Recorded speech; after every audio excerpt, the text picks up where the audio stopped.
A pale winter sun falls over the long stone facade of the War Office in London. Frost clings to the iron railings. Cars pull up one after another as officers step out, their coats buttoned tight, their eyes fixed on the entrance as if the building were pulling them in. Inside, boots echo in the marble corridor. A clerk hurries past with folders pressed to his chest. Several officers speak in low tones near a window overlooking Whitehall. Their voices cut short when the door to main conference room swings open. A large map stretches across the wall. Thin red threads mark the German positions. Blue and green arrows show Allied routes. One thick, sharp arrow curves upward from the south. It cuts across the Ardennes, pushes toward the Meuse, then turns again hard, unexpected, deliberate. A British general steps closer. His gloved hand traces Patton's advance without touching it. He split the line again, he says. Another officer enters, removing his cap as he crosses the room. The Americans said he'd pivot. They didn't say he'd carve half the front in a single push. Chairs scrape across the wooden floor as men take their seats around the long table. Papers shuffle. A smoke haze hangs in the upper corners of the room, drifting in thin ribbons as if listening. The door opens once more. A senior member of the High Command enters, carrying a folder marked with red tape. He sets it down, opens it, and reveals a fresh series of reconnaissance photographs. The images move from hand to hand, tanks rolling in tight columns, convoys forced into narrow roads, infantry marching through slush. The black arrow of Patton's advance grows clearer with each photograph. A general leans back, folding his arms. He moves faster than the staff can draw the map. Another officer taps a pen against the table, and the Germans aren't reacting in time. His left flank is exposed, but the enemy can't exploit it. The man at the head of the table lifts his eyes from the documents. That speed creates its own protection. A brief silence settles. Jackets shift. Pens stop tapping. One officer clears his throat. The French liaison sent word. Local commanders are unsettled. They expected a coordinated push from the north and west, not a thrust from one American army slicing up the entire line. A younger officer studies the map closely. He's bending the front. If he keeps turning east, he'll break it. Light from the high window spills across the table as the senior commander stands. He walks to the map, stopping in front of Patton's arrow. The Americans insist this won't disrupt our plans, he says. But plans don't survive roads like these. A knock at the far door interrupts. A runner steps inside, hat tucked under his arm. New field report, sir. The commander accepts the envelope, breaks the seal, and scans the page. He forced another retreat. Germans pull back from the ridge before dawn. Chairs shift again. A general exhales slowly. He's not waiting for the rest of the line to catch up. No, another replies. He's reshaping it for us. One officer steps to the window. His reflection hovers over the street below, where Londoners cross the road with quiet urgency. The officer watches him for a moment, then turns back to the table. He'll overextend. That's inevitable. Or he'll break through. Someone answers from the opposite side. The tension moves across the room like a change in pressure. Men adjust their cuffs, shift their weight, lean forward, lean back. The senior commander places a report down. We called this a unified front, he says. Now the front is moving in two different rhythms. An aide adjusts the large lamp in the corner. The light falls directly onto the western edge of the map, brightening the roads Patton used for his pivot. The British officers study the illumination as if the lamp itself were pointing out the problem. Another officer enters from the side room, carrying a metal tray with teacups. He sets them down quietly, but the sound still breaks the room's concentration. A few men reach for cups. Most don't. A general walks to the map and taps a small wooden block, symbolizing a German division. They didn't anticipate this, he says. None of U.S. did. Patton anticipated it, someone replies. The general lowers his hand. He always anticipates it. The senior commander returns to the head of the table. Let's focus, he says. What does this mean for us? A colonel flips open a notebook.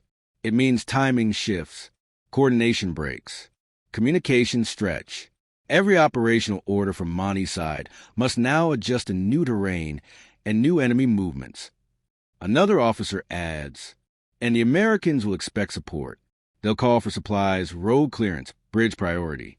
A third officer taps the map where Patton's arrow bends. This is momentum. Hard, immediate momentum. If we slow it, we lose an advantage. If we let it run unchecked, we risk tearing gaps in the structure. The room absorbs the words. Footsteps echo again as a communications officer brings another report. Intercept from German channels. They're uncertain how to respond. His advance is creating confusion. The senior commander takes the paper but doesn't read it. He thrives on confusion. A heavy pause. Then he looks at the men seated before him. Gentlemen, the Western Front is changing shape, not because of the enemy, because one American general refuses to move at the expected pace. An officer folds his map carefully, aligning the creases. He's daring us to keep up. A faint gust rattles the window. The light outside dims as clouds pass overhead. The senior commander steps away from the table, his boots echoing against the floor. He stops at the doorway, glancing once more at the long blue arrow climbing across the Ardennes. Prepare the staff, he says. This is just the beginning. The men rise from their seats. Folders close. Chairs slide back. The door opens wide, spilling the tension into the hallway as officers move out with long steps and clipped voices. The map remains on the wall. Patton's arrow holds its position, sharp and unbending. A clerk enters to collect the empty teacups. He looks at the map for a moment before exiting, leaving the room still and quiet. Outside, London traffic rolls past the War Office. The winter sun breaks through the clouds again, falling across the same streets where soldiers once marched off to earlier fronts. The building stands firm, but inside it, the front line has already shifted. Patton's advance is still moving, and the British High Command has only just begun to react. The corridor outside the War Office briefing chamber grows louder as officers gather in clusters, exchanging quick fragments of information. Typewriters clatter behind half-closed doors. Telephones ring in uneven bursts. Snow falls lightly over London, coating the street lamps with pale dust. Inside the intelligence room, a new map has been unrolled. Fresh pins mark Patton's movement. Lines shift, new arrows form, and several British officers stand shoulder to shoulder, studying the changes. A major enters with a stack of coded reports. Intercepts confirm heavier German withdrawals, he says. They're trying to reorganize around the river crossings. A brigadier runs a hand along the table edge. And Patton's men? Still pushing.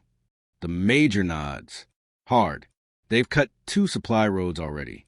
Divisions are struggling to reposition fast enough. A colonel taps the map with a pencil. His army is folding the front inward. The Germans are turning to face him, not us.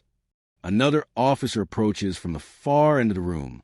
That changes the pressure on the northern sector. Our timetable slips if the enemy shifts too many units south. A general tightens his jaw. Montgomery won't approve delays. The officers exchange looks. Not one disagrees. Boots echo through the corridor. A door swings open. A liaison from the American mission steps in, snow still clinging to his coat. He removes his gloves and holds a folder out to the nearest British officer. Urgent updates, he says. The folder spreads open on the table. A series of field photos show Patton's units moving through dense mud and broken villages. Tanks grind through frozen roads. Trucks struggle up narrow inclines. Infantry push forward in long columns, heads down, rifles slung low. A British major studies one picture. He's driving them hard. The American liaison answers quietly. He doesn't intend to stop. Telephones ring again. An aide picks up one receiver. Yes, understood. He covers a mouthpiece and turns toward the group. German armor sighted retreating east. Patton's vanguard is pursuing. A general steps back on the table, hands clasped behind him. He's accelerating. At this rate, he'll reach the river crossings ahead of all projections. A colonel leans forward. That forces us to rewrite half the operational plans. Another officer shakes his head slightly. He's not waiting for plans. The senior commander enters the room. Conversation stops. He walks directly to the map, scanning positions with quick, measured movements. He points to the German counterpositions forming along the east. What are they doing here? Trying to plug the holes he's opening. The major says, their lines are thinning everywhere else to stop him. The commander nods once. And the northern sectors? The colonel hesitates, experiencing less resistance. But coordination becomes more difficult with every mile he gains. Another runner appears in the doorway. Sir, message from Montgomery. The commander takes the slip, reads it, then folds it slowly. He wants confirmation of Patton's intentions. One officer speaks cautiously. Does Patton send intentions? He usually sends results. A low murmur moves around the room. No one laughs. The commander sets the message down. Monty wants the front to move as one. Patton is creating a new pace. A brigadier looks again at the photos. He's creating a new shape. More reports arrive. Enemy columns breaking. Bridges rigged for demolition. Towns evacuated in haste. American armor battalions closing gaps faster than planned. An aide flips through the pages. This is happening hour by hour. The ground situation shifts before we can redraw the map. The intelligence officer steps closer. Sir, our units in the north request clarification. Should they match the American tempo or hold existing schedules? The commander looks at the shifting front. We can't outrun our own supply lines. Matching his speed is impossible. A colonel adds, but if we don't, the front splits even further. Another officer places a fresh pin on the map, showing Patton's spearhead. He's pulling us into his rhythm. A brief silence falls. Men exchange glances, unsure whether the shift is opportunity or risk. A knock at the door. The American liaison returns. New message from SHAF. Eisenhower wants unified pressure across the line. He believes Patton's movement should be supported, not slowed. A few British officers look down.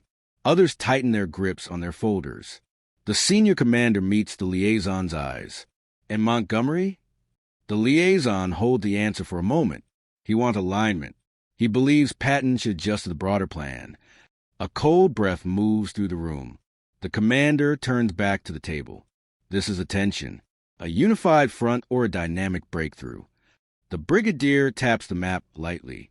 He's already through the initial enemy barrier. Slowing him now might give the Germans time to recover. A colonel counters. And letting him run free risks our flanks and our sequencing. The commander closes his eyes briefly, then opens them. We react based on the reality on the ground, not our comfort. He looks at the staff. Send word to Montgomery. Inform him that the situation requires flexible coordination. We cannot dictate the speed of an army already breaking through. A major nods and writes quickly. Also, the commander continues, send Eisenhower. British units will adjust, but we require clear priority routes for reinforcement. No surprise diversions. The liaison acknowledges with a curt nod. The telephones start ringing again, this time with overlapping calls. Officers move to answer. Pens scribble across papers. The map fills with new markings. A corporal enters with a tray of decoded intercepts. More German messages, sir. The commander takes the top sheet. The enemy is calling Patton unpredictable. A faint flicker of movement passes among the British officers. Something between concern and recognition. A brigadier speaks first. They're becoming reactive. Every hour they respond to him, not to us. Another officer folds his arms. That's the influence of a single army on the entire Western Front. Through the window, London's gray morning deepens. Snow gathers on the ledges. Cars pass slowly along Whitehall. Headlights dim in the cold. Inside, the tension climbs. An aide rushes in. Urgent. Patton's armor just crossed the ridge west of the river. Germans are collapsing on the southern side. The commanders look up almost at once. A major whispers, he's turning the flank. Another adds, he's not turning it. He's replacing it. The senior commander straightens. Prepare a new briefing. We're adjusting the entire operational frame. Officers grab folders, maps, and pencils. boots thud across the floor as they move toward the central room. The commander remains a moment longer, staring at the long, curving arrow Patton has carved across the board. The Western Front shifts again. The British High Command feels the pressure close in, and Patton keeps advancing. The briefing hall is warm from the cluster of officers inside, but the air feels tight, compressed by urgency. Maps of Europe cover the walls. Lamps cast long shadows across the tables. Snowmelt drips from coats hung near the door. A messenger closes the door behind him as he enters. Latest from Patton's forward HQ, he says, handing a sealed envelope to the nearest major. The major tears it open. His eyes scan the message quickly, then he speaks aloud. Patton has taken the Eastern Ridge. He expects to reach the far bank by nightfall. A low ripple of reaction spreads through the room. Sharp exhales, raised eyebrows, tightened jaws. The brigadier steps closer. That's impossible. The terrain is too steep, and the roads are flooded. The American liaison shakes his head. He's pushing engineers ahead of the armor, clearing paths as they go. The senior British commander enters at that moment. He stops when he hears the update. He intends to cross the night? The major nods. He does. The commander looks toward the liaison. Does Eisenhower approve this? The liaison exhales. He approves momentum. A colonel mutters, "That's not the same as approving recklessness." No one responds. A young intelligence officer spreads a fresh reconnaissance photo onto the table. "Sir, German units are shifting eastward in large numbers. They're trying to anchor a defensive line before Patton cuts through." The brigadier studies the image. They're gambling everything to stop him. If he breaks this line... The colonel finishes the thought quietly. He splits their army in two. A phone rings sharply. An aide answers. "Yes, understood." He turns to the room. Message from Montgomery's headquarters. He urges maintaining coordinated timing. He questions the viability of Patton's rapid advance. The American liaison crosses his arms. Montgomery questions anything he doesn't control. The room stiffens. The British commander lifts a hand. Enough. This is not a comparison of personalities. This is war. Lives move with every decision. The liaison nods, though slowly. The commander steps to the central map. We must adapt or risk falling behind a reality unfolding in front of us. Patton is accelerating the entire front whether we agree or not. He points at the German repositioning, and the enemy is reacting only to him. A debate rises around the table. The brigadier, if we let him drive too deep, he stretches his supply lines beyond logic. The colonel, and if we restrain him, we give the Germans time to fortify. The intelligence officer, they're already preparing demolitions on the bridges. If he hesitates, the opportunity closes. The commander looks around the room. Montgomery wants discipline. Eisenhower wants speed. Patton creates his own physics. Another runner bursts through the door. "Sir, urgent signal from northern sectors." The commander gestures for him to read it. The runner clears his throat. British units along the northern arc report diminishing resistance. Germans are pulling back to reinforce the sector facing Patton. An officer murmurs. He's drawing the entire enemy pivot toward him. The brigadier looks uneasy. That means our own advance is essentially unopposed and still slower. A colonel, we can't advance faster than the fuel we receive. The American liaison responds sharply. Patton doesn't accept that limit. The colonel snaps back. And that's why we're recalculating every hour. The tension finally settles into a visible divide. British officers on one side of the table, the American liaison on the other. The commander breaks the silence. This front is not a contest. We fight a common enemy, but we cannot let operational harmony dissolve. He turns to the liaison. Give us clarity. What does Patton intend after crossing? The liaison hesitates, then opens a small notebook. He expects to wheel north, link with our forces, and collapse the German defense inward. A few British officers exchange glances. The brigadier. That plan assumes the Germans do not counterattack before he stabilizes. The liaison. He believes the only defense is faster offense. Another wave of silence. The commander rubs the bridge of his nose. Belief is not a plan, but the ground truth cannot be ignored. A major enters holding new intercepts. Sir, German messages indicate internal panic. Senior commanders argue over where to reinforce. Some demand withdrawal. Others demand a counterstrike. The commander reads the sheet. They don't know where the blow will land. The colonel looks at the map. They expect Patton to dictate the next phase. A soft knock interrupts them. A radio officer steps in, headset around his neck. General, Montgomery requests direct line communication. He demands an explanation for the strategic shift. The commander stares at the radio for several seconds before answering. Tell him I'll respond in 10 minutes. The radio officer bows his head and leaves. A major whispers, "He won't like that." The commander replies quietly. He doesn't need to like it. He needs to hear it. He approaches the window. Snow falls thicker now, blurring the buildings across Whitehall. The city feels distant, detached from the movement of armies carving through Europe. The brigadier steps beside him.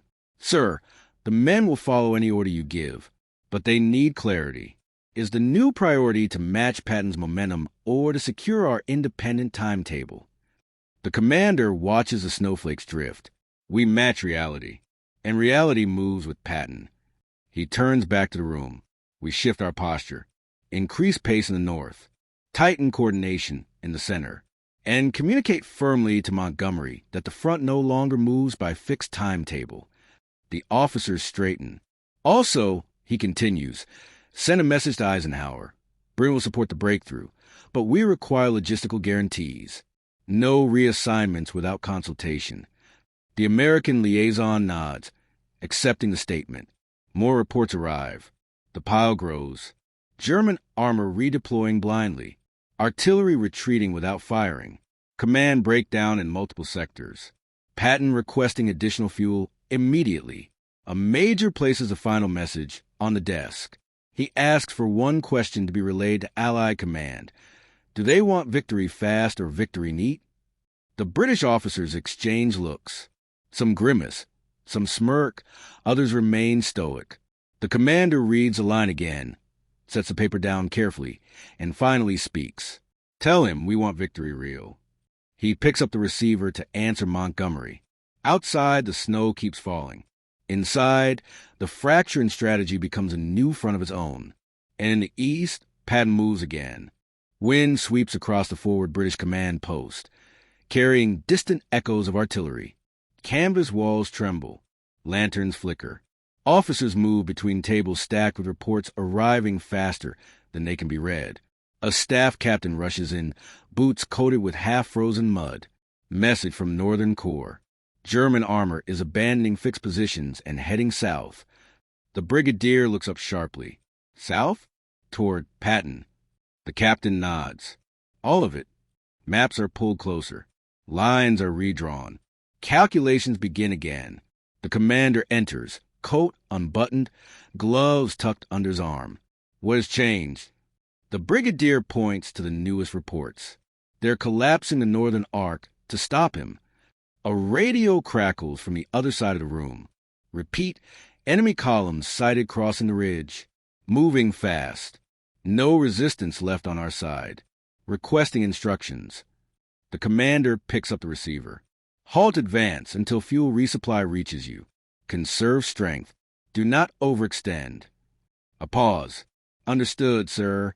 He lowers the radio slowly, then turns toward the liaison officer, standing near the map. Patton has forced their hand again. The liaison gives a small nod. He acts. They react. Another officer enters carrying a new message. Field Marshal Montgomery requests an immediate conference. He demands to know why British units are halting while Patton continues unrestricted. The commander sets the message aside. He will have his conference after I see the full situation. The room stiffens. No one speaks further.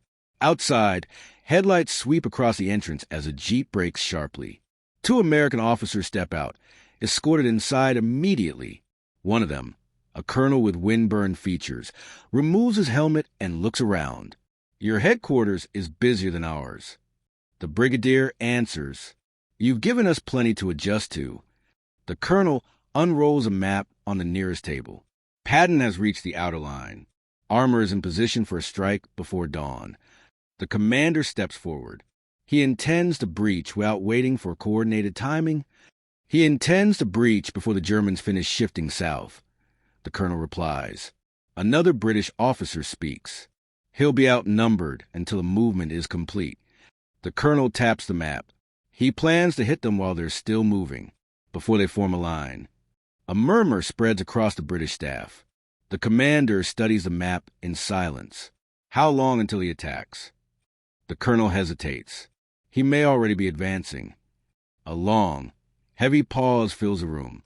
Suddenly, the distant echo of thunder rolls across the valley. Then another, and another. Officers freeze. The American liaison moves toward the entrance and looks east through the canvas opening. Not weather, he says quietly. More thunder. Longer bursts. The ground vibrates faintly. The brigadier steps outside with him. The horizon flashes with repeated bursts, irregular, overlapping, growing faster. The commander follows them out. Artillery fire spreads across the unseen ridge, like a storm moving horizontally along the earth. The brigadier speaks first. He didn't wait. The American colonel stands still. No, he didn't. Inside, radios explode with traffic. Patton's Third Army engaging enemy. Movement detected. Armor pushing through forested sector. Enemy units caught in transit. Heavy clashes.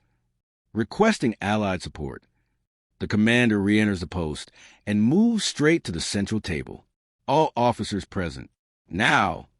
Everyone gathers tightly around him. He lifts his hand to silence the overlapping voices.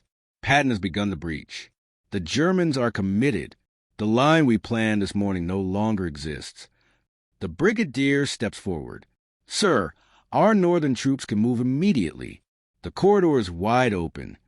The colonel adds, Patton's right flank is exposed. If the British push now, the Germans will be split before they can dig in. An intelligence major spreads out new intercepts. Enemy transmissions confirm confusion. They're arguing over whether to reinforce south or retreat east. The commander looks across the table. Fuel status? A logistic officer answers without hesitation. Enough for a rapid advance. Not enough for prolonged engagement. Then we advance rapidly. The commander responds. Another officer interjects. Sir, Montgomery has ordered all operations to remain synchronized. Violation of his timing will. The commander cuts him off. Montgomery is not on this ridge. A charged silence follows. He continues. He commands with precision. Patton commands with momentum. The enemy is breaking under momentum. We move with momentum. He points across the map. Order Northern Corps to advance immediately. Tell Central Divisions to follow at double pace. Artillery will shift south to support whichever force gains the forward ground first, American or British. The radio officer hesitates. Sir, Montgomery. Send the orders. The commander repeats.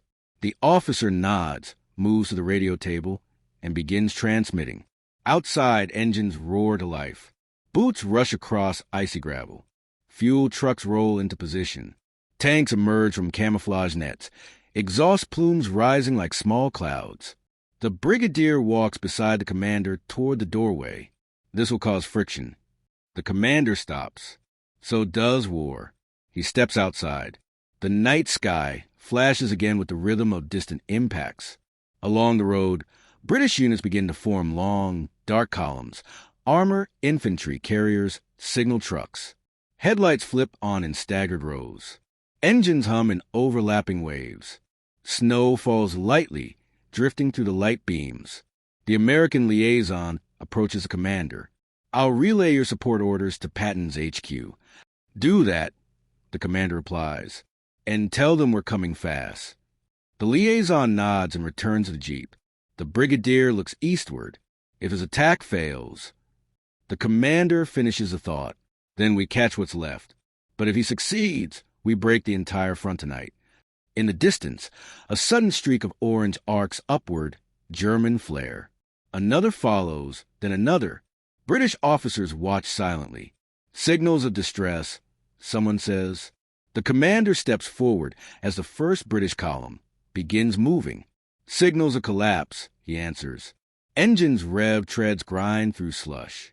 The first wave of British armor pushes onto the road, followed by more vehicles emerging from the dark. The American colonel climbs onto his jeep. He'll know you moved. The commander nods. He'll know we saw the opening. The colonel adds quietly, and he'll use it. The commander watches the movement of his troops until the columns stretch out of sight. Snow continues falling, soft but steady. Artillery flashes pulse in the distance like the heartbeat of a front that no longer has a fixed shape. Patton's assault has broken the balance, and the British advance begins to break the silence. Snow gathers along the sides of the narrow forest road as the British armored column pushes forward. The engines echo between the trees, steady and unbroken. The commander stands on the roadside, watching the final battalions roll past before he climbs into his own vehicle. The jeep moves through the darkness, passing markers hammered into frozen ground. Signal units adjust antennae mounted on trucks. Medic strap canvas covers tighter against the wind. The line stretches ahead like a river of steel and light. A radio operator leans closer to the commander. Reports from the American sector. Patton's tanks have pushed through the first German defense belt. The commander keeps his eyes forward. Casualties? Still unclear. Resistance is scattered. They continue driving. The forest thins, revealing an open valley lit by distant explosions. Fire rises behind the ridge in short bursts. Shadows stretch across the snow with each impact. The column slows as scouts signal caution. The brigadier leans forward from the back seat. Our units to the north are approaching their contact point. The commander nods. Tell them no pause unless ordered. The jeep rolls to a stop near a temporary observation post. British officers are positioned beside a crash of broken masonry, using binoculars to track movement along the far slope. One of them turns. Sir, Americans are pushing fast down the center road. They've overrun a convoy that tried to redeploy. The commander climbs up onto the concrete slab and looks through a pair of field glasses handed to him. Across the valley, small figures move between burning vehicles. Patton's armor advances along the ridge above them, silhouettes shifting between smoke and light. A British major approaches. Intercepted radio traffic. German units are arguing over retreat routes. The commander lowers the glasses. Then they've lost command of the field. He hands the binoculars back and steps down. A distant rumble thickens the air. Another column emerges from the tree line to the north. British tanks moving hard, treads cutting deep lines in the frozen ground. Their headlights sweep across wreckage left behind by retreating forces. The brigadier joins the commander again. Montgomery is demanding an explanation for the movement. The commander adjusts his scarf and speaks without turning. He'll have it once the front is stabilized. A messenger hurries toward them carrying a fresh sheet of signals paper. Update from American liaison. Patton is requesting immediate support fire on the southern slope. He's encountered heavier resistance than expected. The commander steps away from the observation point and studies the new map overlay. Artillery batteries 3 and 4. Shift to support him. No delay. The messenger runs back toward the gunners. Minutes later, the dark field erupts. Rows of British guns fire in sequence, their flashes slicing through the night. The sound rolls across the valley like a moving wall. Shells arc overhead and disappear into the distant ridge, followed by rising plumes. The American radio crackles. Appreciate the support, pressure easing, continuing advance. Officers exchange glances. The commander remains still. Keep firing until they clear the southern pass. Wind sweeps across the ridge, carrying the smell of burning oil. Snow dances between the flashes, settling on helmets, shoulders, and the broken stones of the observation post. Below them, the German line buckles. Units fall back to secondary paths. Some flee into the woods. Others abandon equipment to avoid encirclement. British infantry begins descending toward the valley. Their boots crunch through ice as they move in rapid, disciplined formations. Signals teams follow closely, unwinding long lines of cable across the ground. The brigadier speaks quietly. This is the break. The commander answers. It began the moment he moved. He watches as another American tank surges over the ridge, turret turning sharply as it fires. A sudden bloom of fire lights the slope. The tank continues forward without slowing. British units converge from the left, closing the gap between the armies. For the first time since the offensive began, the map lines are no longer separated by long stretches of contested ground. They are merging. The sound of approaching engines grows louder. An American jeep pulls up beside the British command group. The same colonel from earlier steps out, brushing snow from his coat. Third Army sends word. He says, they're pushing into the second line. It's folding. The commander studies the battlefield. How long until they reach the far side? At this pace, the colonel replies, before dawn.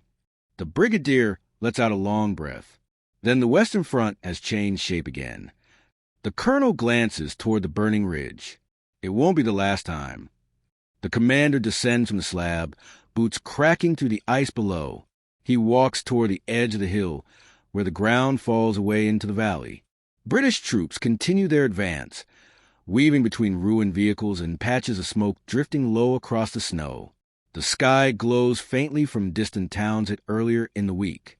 He watches the American armor, moving deeper into the shifting German retreat. Their path cuts through the valley, like a blade carving a new corridor across the map. The brigadier steps beside him. Did you expect this? The commander keeps his eyes fixed on the unfolding movement. I expected him to move. I didn't expect the enemy to break this fast. The brigadier folds his arms against the cold. He forced a choice none of them wanted to face. The commander nods slowly, and now they're paying for the hesitation. A long silence settles between them. The artillery begins to quiet. The flashes fade. The valley grows dimmer, illuminated only by isolated fires burning low. British units start forming new defensive lines along the captured ground. Signal lamps blink across the distance. Engineers mark locations for temporary bridges and clearing parties. The American colonel approaches again. He'll reach the far side soon.